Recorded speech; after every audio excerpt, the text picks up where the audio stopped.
saya Gisela Dara Fernanda, NIM akhir 152. Saya Krisna Mutesa Anuda, NIM akhir 154. Saya Vanessa Nurhaydia, NIM akhir 150. Saya Putra Monika, NIM akhir 151. Saya Stasiun Penerifa Akro, NIM 153.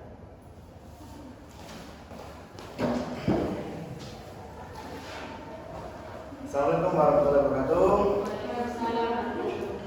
Selamat pagi anak-anak. Pagi Pak. Pagi Pak. Gimana hari ini? Sehat semua? Ini kenapa pembukaan kok nggak semangat ini? Aduh, capek mau pulang. Mau pulang. Ini udah makan semua kan? Oke. Hari ini, oh ya, sebelum kita ke materi kita berdoa dulu kan. Menurut agama Katolik, doa dimulai. Doa selesai. Oke. Dengan pagi hari ini Bapak akan menjelaskan tentang teknik membaca.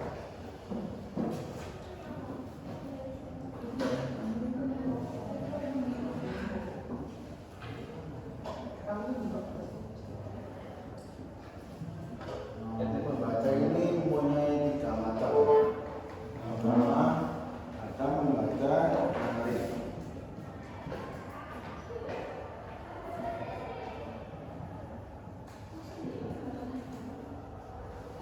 Yang kedua, ada membaca intensif.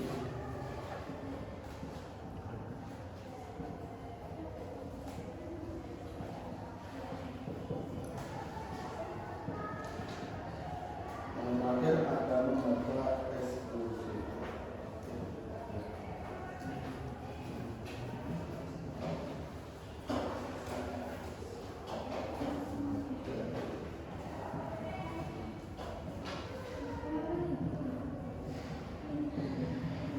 Oke, anak-anak udah tahu semua apa itu membaca nyaring? Belum tahu. Belum tahu ya. Oke, membaca nyaring itu adalah sebuah kegiatan membaca dengan menyuarakan tulisan yang dibacakan oleh dengan pajar dan intonasi yang ditempat agar pendengar dapat menangkap informasi yang disampaikan oleh penulis. Jadi membaca nyaring itu mempunyai ciri-ciri kayak membaca novel, membaca koran, membaca dongeng, dan lain-lain. Terus yang kedua cara membaca intensif. Membaca intensif itu kayak studi sesama sebagai telah meneliti dan terperinci yang dilakukan oleh pembaca terhadap sesuatu bacaan yang pendek membuat sebuah setengah dan halaman. Terus yang terakhir ada membaca intensif. Baca intensif ini adalah teknik membaca suatu tujuan secara sekitar dengan cepat untuk mendapatkan makna secara umum atau mencari suatu kunci dengan waktu yang sangat singkat. Oke. Tadi kan saya menjelaskan tentang membaca nyaring dan ciri-cirinya. Mungkin ada anak-anak mungkin tahu ciri-ciri dengan membaca intensif itu apa? Pada intensif itu kayak seperti membaca puas, membaca puisi lah. Kan dikirakan membaca intensif itu kan kayak 2-4 halaman. Kalau membaca ekstensif itu ciri-cirinya itu seperti membaca baca sekilas atau membaca artikel.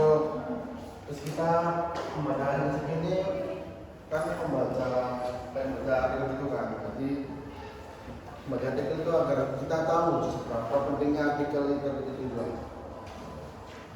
Dengan membaca intensif ini juga mempunyai tujuan ya, tujuan yang sangat penting, kayak seperti membaca tulisannya dengan cepat.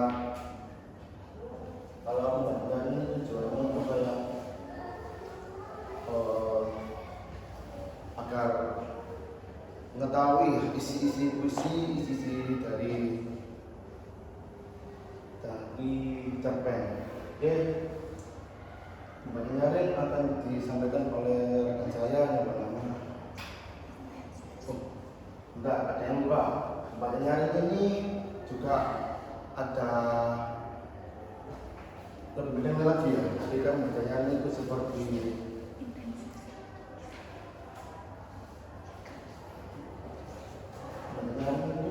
seperti membaca puisi ya. Nanti kan puisi itu kan puisi enggak seberapa. Ya terserah kalau anak-anak mau baca apa puisi, baca novel dan sebagainya. Jadi selanjutnya akan dilanjutkan oleh materi yang pertama oleh Bu Gisel.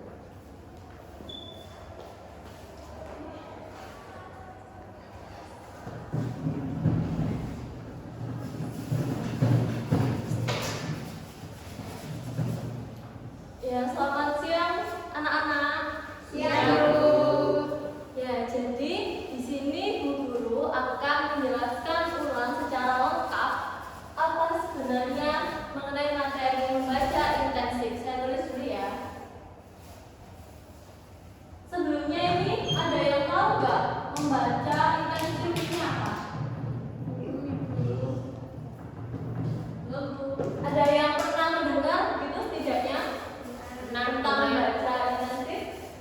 Ada yang bisa angkat tangan, bisa menyebutkan apa itu membaca intensif? Tidak tahu. Ya, jadi saya akan menjelaskan tentang membaca intensif ini terkait pengertian, lalu tujuan, lalu setelah tujuan langkah-langkah,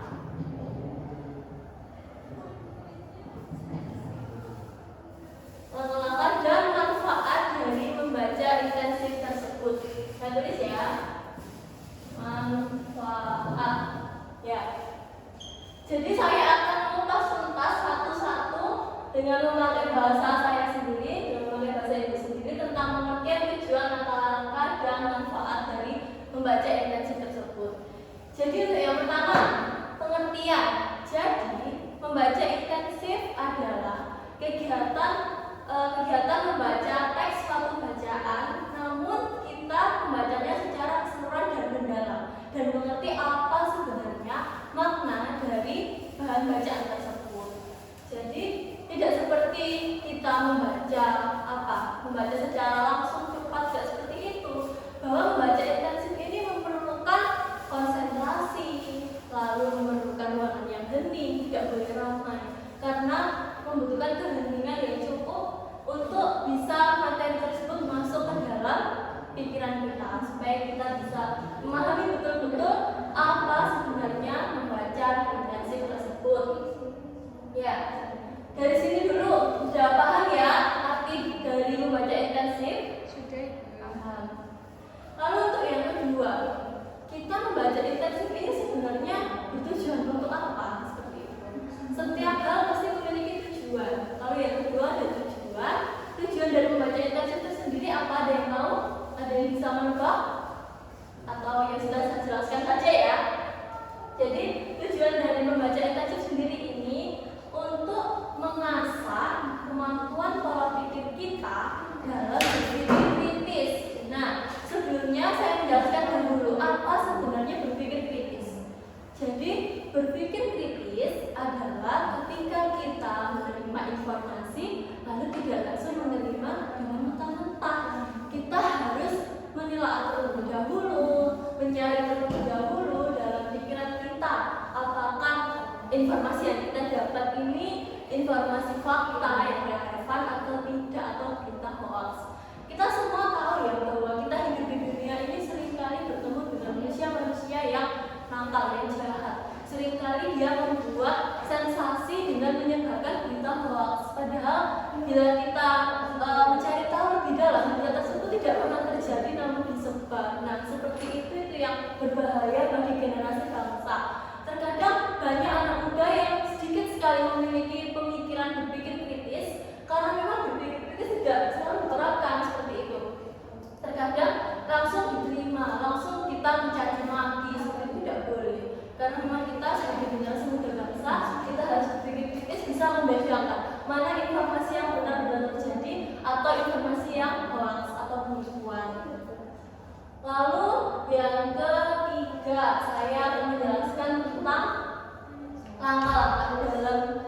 membaca intensif. Jadi yang pertama, dalam membaca intensif tentunya kita harus memiliki bahan bacaan ya. Kita harus memiliki bahan bacaan terlebih dahulu, entah itu dari internet, entah itu dari dosen kita, dari mana saja. Kita harus menyiapkan bahan bacaan terlebih dahulu sebelum kita membaca intensif. Menyiapkan naskah juga bisa ya, menyiapkan naskah. Seperti contohnya membaca cerpen, membaca novel, membaca berita. Tidak bisa kita langsung baca langsung tidak bisa, kita harus mencermati. Lalu untuk langkah-langkah yang kedua, kita menandai poin-poin penting dalam teks bacaan tersebut. Jadi kita bisa coret-coret, kita bisa tulis dengan stabilo atau apa. Itu guna memudahkan untuk kita benar-benar memahami isi bacaan tersebut. Lalu yang ketiga, jangan ragu untuk bertanya. Nah, seperti kembali pada poin kedua tadi, bahwa membaca intensif itu tidak boleh diam saja. Kita harus benar-benar mencari informasi, apakah informasi tersebut benar-benar terjadi atau tidak. Kita harus aktif, tidak boleh pasif. Ketika kita membaca, kita harus memunculkan beribu-ribu pertanyaan dalam pikiran kita. Apakah ini informasi benar ya yang saya baca? Apakah informasi ini sudah pernah terjadi? Apakah ini fakta atau bukan? Seperti itu. Jadi dalam membaca intensif yang langkah ketiga itu yang benar, kita jangan ragu untuk bertanya. Lalu yang keempat, langkah dalam membaca intensif yang membuat rangkuman. Nah, ketika kita membuat rangkuman, kita benar-benar menyimpan informasi tersebut dalam pikiran kita. Seperti itu. Jika kita tidak bisa membuat rangkuman dari materi yang kita buat, berarti kita belum benar-benar menguasai materi tersebut. Seperti itu. Jadi kita membuat rangkuman dari apa saja materi yang kita bahas, apa saja materi yang tadi dibahas oleh itu narasumber, seperti itu. Nah, jika kita berhasil membuat rangkuman atas materi yang kita buat, itu berarti benar-benar kita memahami. Kalau kita benar-benar paham, kita bisa menulisnya ulang. Itu sebagai tanda kalau kita benar-benar bisa membuat dan membaca intensif dengan benar. Lalu yang terakhir ada manfaat. Manfaat membaca intensif. Yang pertama, saya akan menjelaskan. Yang pertama ini pasti semua sudah tahu ya, sudah tahu kalau memang membaca intensif membuat kita memiliki pengetahuan yang luas. Seperti itu. Memiliki pengetahuan yang luas. Segala pengetahuan yang kita baca itu pasti masuk ke dalam pikiran kita. Nah, beda dengan ketika kita membaca. Ketika kita membaca langsung membaca cepat gitu, langsung gitu baca, oh tidak tahu ini informasinya apa. Besok ditanya lagi sudah lupa karena kamu baca cepat, tidak bisa masuk ke dalam pikiran. Lalu ada manfaat yang kedua, yaitu mengetahui isi teks secara keseluruhan pastinya. Nah, ketika kita benar-benar membaca intensif, kita pasti mengetahui. Saya beri contoh, misal kita membaca cerpen, cerita pendek, kita membaca tentang dongeng atau cerita apa, misalkan, kita bisa mengetahui betul bahwa dalam cerpen tersebut ada tokohnya, ada orang yang maju atau mundur, ada apa itu sifat, lalu perannya, ada antagonis yang jahat atau yang baik, seperti itu. Kita sudah tahu apa saja isi teks secara keseluruhan. Tidak hanya termainnya saja yang namanya A, yang namanya B, tidak seperti itu. Bahkan kita bisa memetik amanat ataupun mengambil kesimpulan dari cerpen yang kita baca. Nah, lalu yang kedua dalam manfaat membaca intensif yang kedua, kita bisa mengetahui latar belakang atau latar belakang menulis dalam menulis isi teks tersebut. Sebenarnya apa tujuan dari penulis menuliskan isi teks tersebut? Kita bisa tahu ketika membaca intensif, bahkan kita bisa mencari informasi secara mendalam. Tadi kembali lagi di poin yang kedua, di poin tujuan. Jadi dengan kita membaca intensif, kita benar-benar tahu siapa yang menulis, mengapa tulisan tersebut dibuat, seperti itu ya. Lalu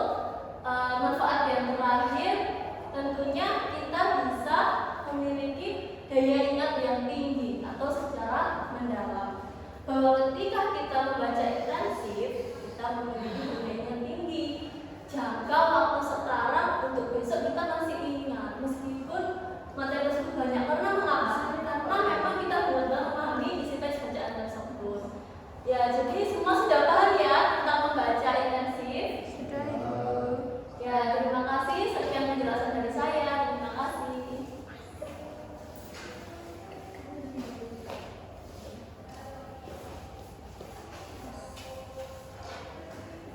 Oke, tadi kan kalian sudah paham ya tentang apa itu membaca intensifnya nggak sih? Jawab belum? Sudah.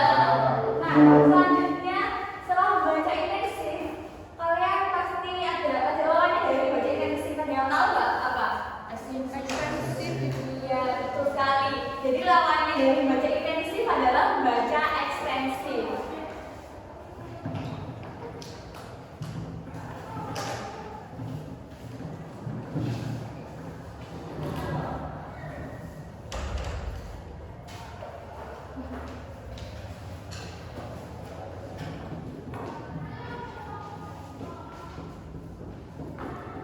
Siapa yang tadi malam udah membaca atau belajar tentang membaca ekstensif? Ada yang udah belajar belum? Atau sudah mengetahui sebelumnya apa itu membaca ekstensif?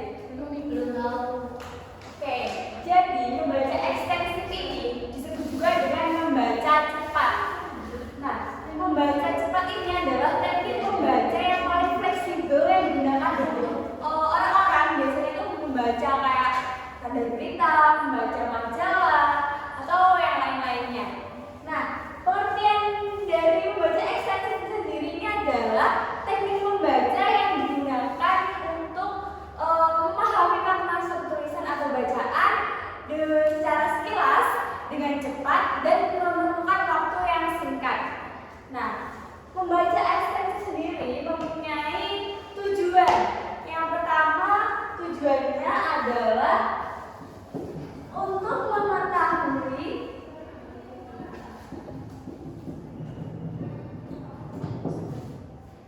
isi dari tulisan secara cepat.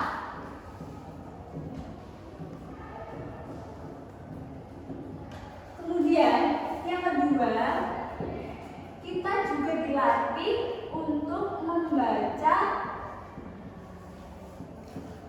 secara cepat.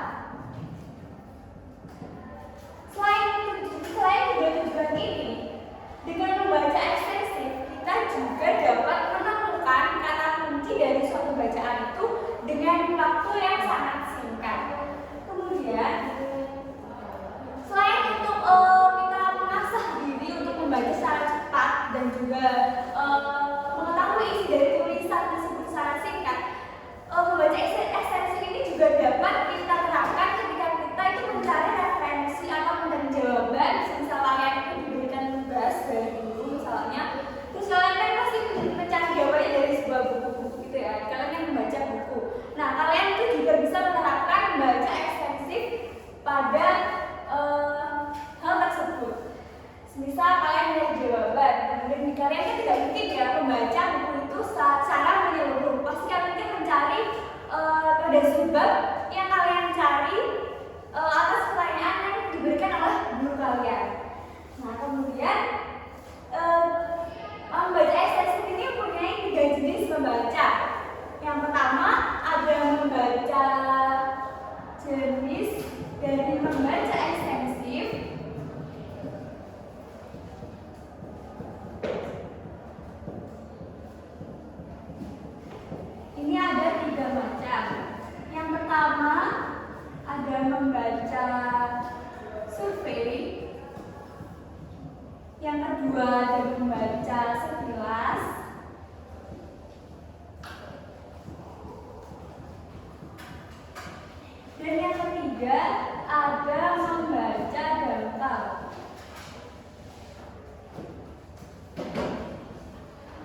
teknik membaca ekstensif ini ada 4 teknik.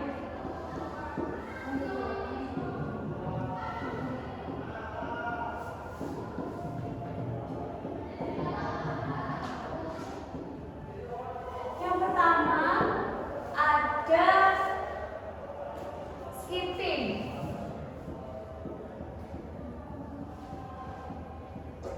Ada yang tahu nggak kata lain dari skipping itu apa? Belum tahu Ibu. Nah, skipping ini adalah teknik membaca lompat.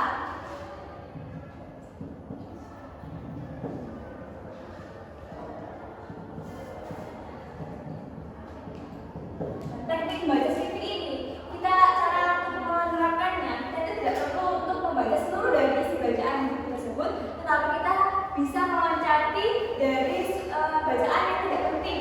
Jadi kita hanya membaca untuk bagian dari buku yang penting-penting saja untuk mendapatkan makna atau isi dari suatu bacaan atau suatu buku tersebut. Kemudian yang kedua ada teknik skimming.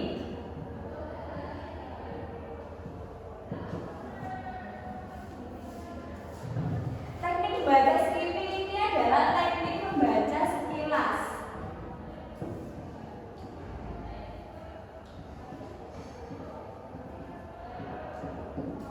Seperti yang dimaksudkan tadi, teknik skimming ini adalah teknik membaca sekilas.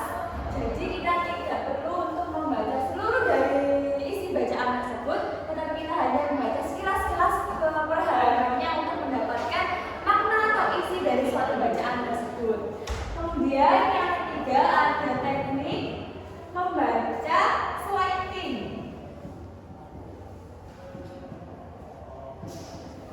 Yaitu teknik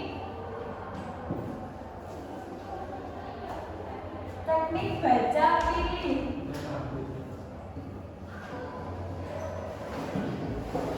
Nah, ini teknik baca sliding ini bisa kita terapkan pada semisal kita nanti diberi pertanyaan oleh guru, kemudian kita mencari jawaban atau mencari informasi dalam suatu bacaan itu, kita hanya merujuk pada apa yang ingin kita cari. Tidak perlu untuk membaca seluruh dari isi bacaan teks tersebut, sehingga kita dapat mendapatkan referensi atau mencari jawaban atau informasi yang kita inginkan. Yang terakhir ada teknik membaca scanning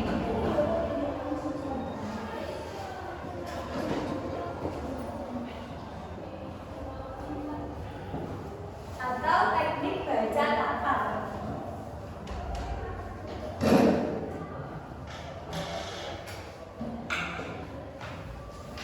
Teknik baca tapak ini kita terapkan dengan sekali kita menata bacaan, kemudian kita membaca judul atau sumbernya, pasti kita sudah bisa memahami dari suatu bacaan tersebut secara menyeluruh. Kemudian materi selanjutnya adalah membaca nyaring dan dijelaskan oleh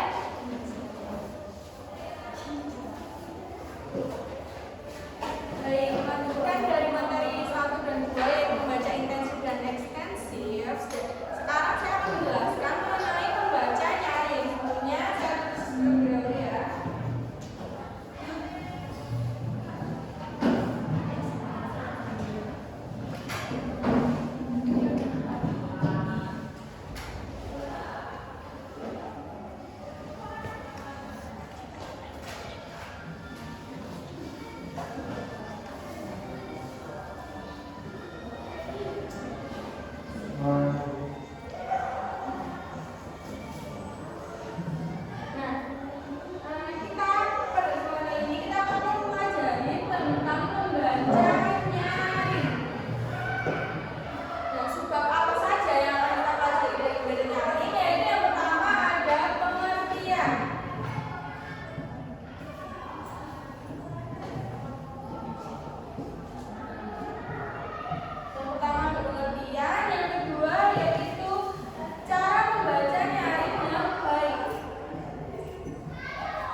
Nah, jika kita menggunakan suara yang kecil, maka informasi yang kita sampaikan kepada pendengar tidak akan tersampaikan dengan baik. Jadi, cara yang tepat yang pertama itu menggunakan suara yang lantang.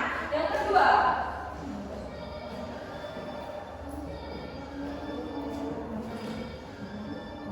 membacanya harus lancar. Jika kita membacanya terbata-bata, informasi yang akan kita sampaikan kepada pendengar jelas tidak akan tersampaikan dengan baik.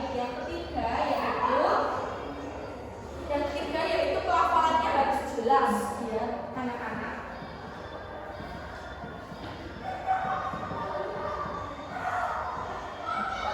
Yang keempat yaitu menggunakan ekspresi dan intonasi yang benar.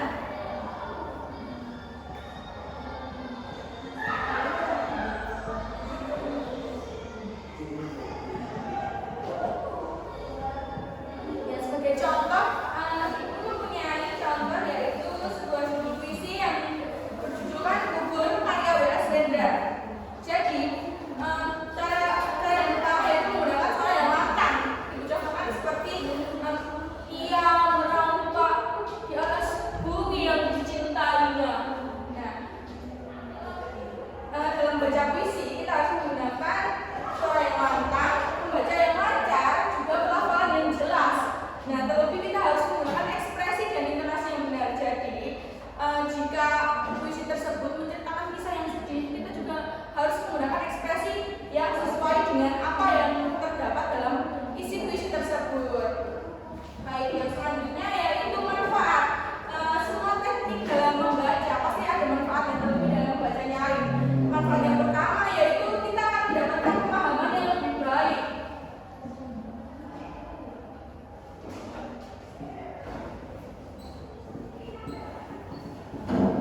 Ya, jika kita menggunakan cara membaca yang tepat, maka kita akan memperoleh pemahaman yang lebih baik. Dikarenakan informasi yang kita dapatkan akan dapat kita serap dengan baik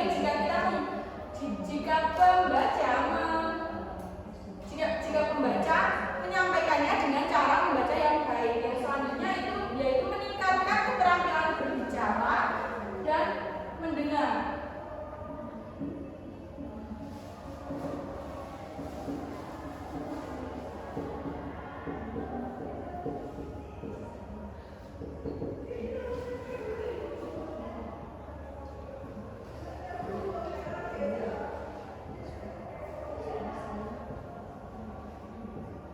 Nah, manfaat yang kedua ini akan didapatkan. Yang pertama, meningkatkan keterampilan membaca. Nah, jelas meningkatkan keterampilan membaca ini akan didapatkan oleh sang pembacanya. Dan selanjutnya, untuk meningkatkan keterampilan mendengar akan didapatkan oleh pendengar. Baik, yang ketiga yaitu manfaat yang ketiga yaitu meningkatkan pemahaman berbahasa.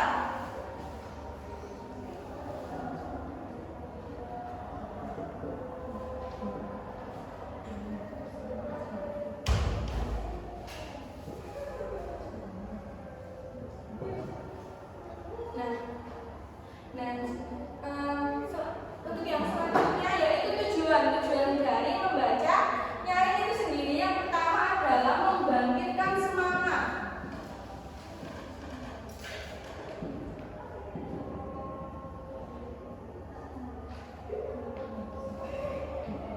Nah, ini tujuan yang sangat penting ya anak-anak. Jika kita membacanya dengan suara yang lantang, otomatis kita akan mendapatkan energi, menambah semangat dan yang lalu yang kedua untuk memperoleh informasi yang jelas.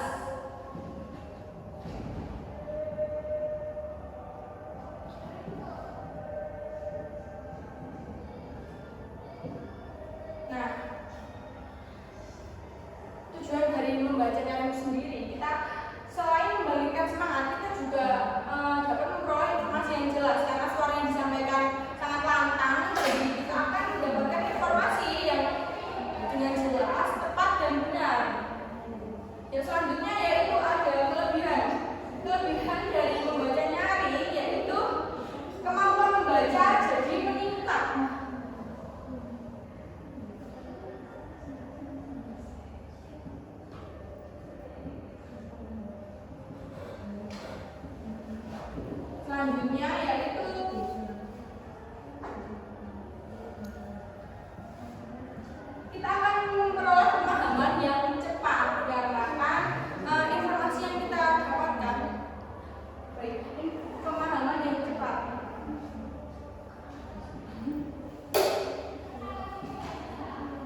gunakan akan otomatis lebih besar dari teknik membaca yang lain. Kekurangan yang kedua yaitu kita harus dengan tepat memperhatikan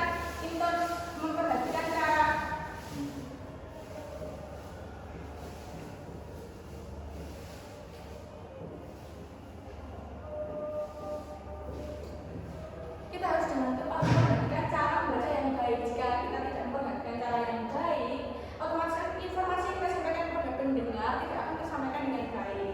Jadi sekian materi yang disampaikan tentang membaca nyaring. Jika ada yang kurang jelas bisa ditanyakan anak-anak. Apakah sudah jelas semuanya? Jelas. Baik, terima kasih.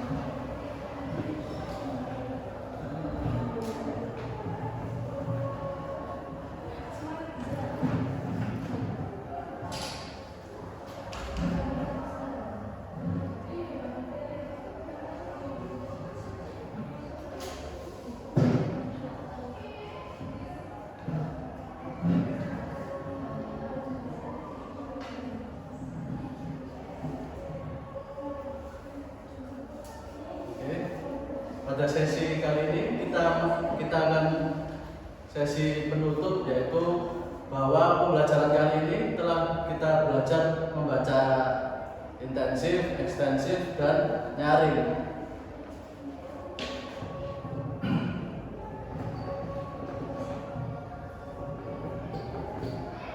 Intensif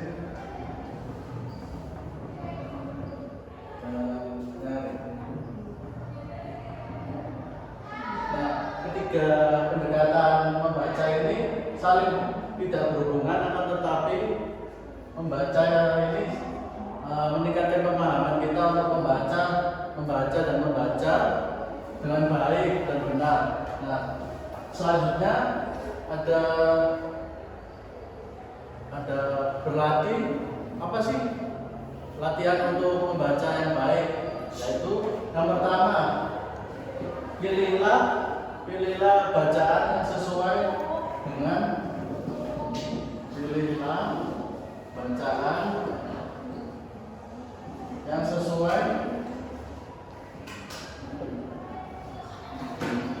dengan bacaan dan minat. Yang kedua, sisihkan waktu membaca dalam sehari, yaitu 10 menit, 20 menit. Dan ketiga yaitu mendorong keinginan kita untuk membaca, yaitu ekstensif, intensif, dan nyaring. Sekian dari kami.